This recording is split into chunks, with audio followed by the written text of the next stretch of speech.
Welcome to my channel. Thermodynamics के Maxwell relation में हमें इन रिलेशंस को कैसे याद रखना है, आज हम ये ट्रिक को समझेंगे। जब हम मैक्सवेल रिलेशन पढ़ते हैं तो इसमें हमें 4 टाइप की रिलेशन पढ़नी पड़ती है। First, second, third, fourth relation हमारी मैक्सवेल रिलेशन में होती हैं। 4 टाइप की इक्वेशंस हमें मिलती हैं, तो उन्हें हम याद कैसे रखेंगे, इस ट्रिक को हम इस वीडियो में देखते हैं। तो ये हमारी 4 रिलेशंस हैं। मैं बस यहाँ पे इतना बताऊंगी कि इसे याद कैसे रखना है, ठीक है। तो यहाँ पे सीक्वेंस में तो ये नहीं लिखा है। अब देखिए, सबसे पहले जब हम इन रिलेशंस को लिखने चलेंगे तो न्यूमरेटर में हम सबसे पहले लिखेंगे dt एंड सेकेंड रिलेशन भी dt, ठीक है। थर्ड, फोर्थ ds, ठीक। अब हम आते हैं इसके डी न्यूमरेटर में dv, यानी कि फर्स्ट और थर्ड dv, फिर सेकेंड एंड फोर्थ dp, है ना। इस तरीके से हम याद रख सकते हैं। तो इस तरीके से हमारा ये हो गया। उसके बाद हम इसके इक्वल में देखेंगे कि क्या है। यहाँ पे देखिए ds/dp है ये, ठीक है। तो अगर हम इसकी इस रिलेशन में यहाँ पर देखें तो ये फोर्थ रिलेशन इसका और यहाँ का सबसे फर्स्ट रिलेशन, ये दोनों सेम है, बस न्यूमरेटर और डी न्यूमरेटर में चेंजिंग है, ठीक है। तो यहाँ पे अगर हम देखें तो ds/dp है और यहाँ पे dp/ds है, ठीक। अब हम आते हैं यहाँ पे देखते हैं इसका फर्स्ट और इसका फोर्थ सेम है, यहाँ पे बस उसका न्यूमरेटर और डिन्यूमरेटर चेंज है। तो यहाँ पे dt/dv है एंड यहाँ पे dv/dt है, लेकिन सेम है, ठीक है।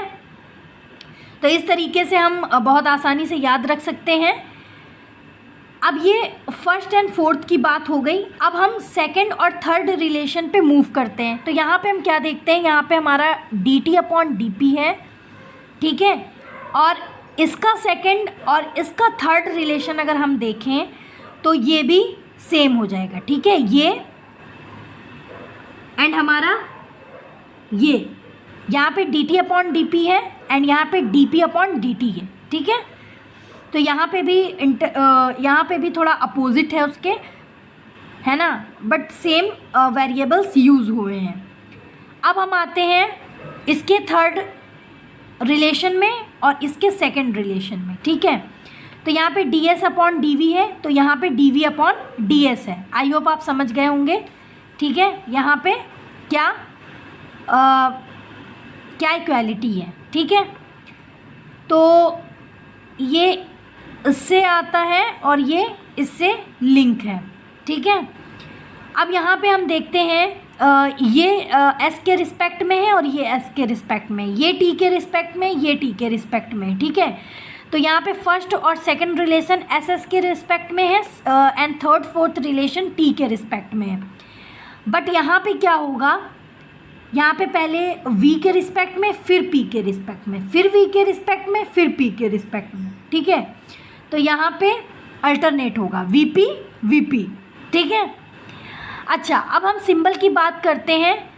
तो इसका जो फर्स्ट रिलेशन है वो positive, second relation positive and third relation positive.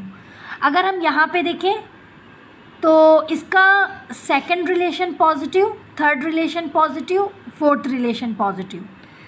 But यहाँ पे अगर हम इसका फोर्थ रिलेशन देखें, इसका फोर्थ रिलेशन निगेटिव होगा और इसका फर्स्ट रिलेशन निगेटिव होगा। इसका लास्ट वाला और इसका सबसे स्टार्टिंग वाला रिलेशन निगेटिव होगा। तो ये भी चीज़ें इंटरलिंक्ड या ये भी चीज़ें आपस में इंटरकनेक्टेड है, ठीक है। तो लिंक्ड है आपस में। तो आई होप आपके लिए ये वीडियो यूज़फुल रहेगी और आई होप मैंने जो यहाँ पे आपको ट्रिक बताई वो आपको समझ में आई होगी।